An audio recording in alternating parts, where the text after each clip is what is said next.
I recently got an email from a founder that helped me understand something important. Why it's safe for startup founders to be nice people. I grew up with a cartoon idea of a very successful businessman. In the cartoon, it was always a man. A rapacious, cigar-smoking, table-thumping guy in his 50s who wins by exercising power and isn't too fussy about how. As I've written before, one of the things that has surprised me most about startups is how few of the most successful founders are like that. Maybe successful people in other industries are, I don't know, but not startup founders.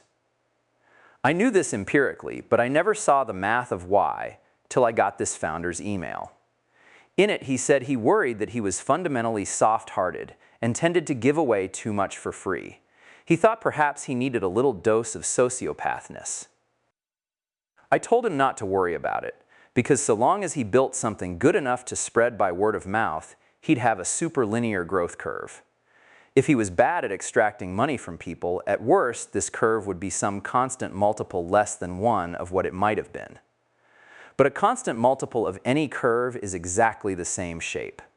The numbers on the y-axis are smaller, but the curve is just as steep, and when anything grows at the rate of a successful startup, the y-axis will take care of itself.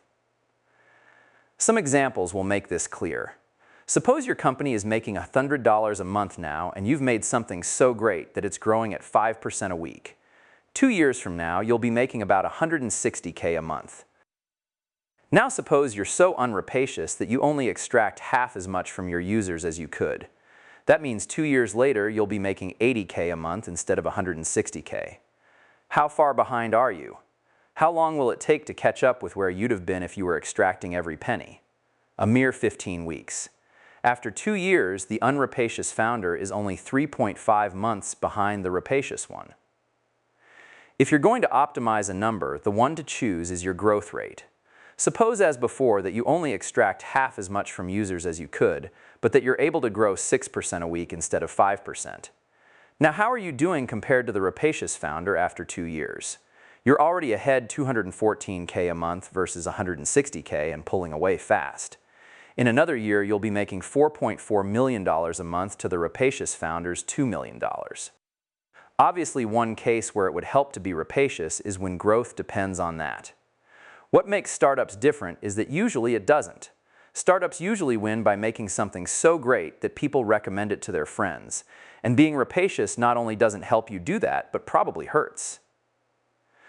The reason startup founders can safely be nice is that making great things is compounded, and rapacity isn't. So if you're a founder, here's a deal you can make with yourself that will both make you happy and make your company successful. Tell yourself you can be as nice as you want, so long as you work hard on your growth rate to compensate. Most successful startups make that trade-off unconsciously. Maybe if you do it consciously, you'll do it even better.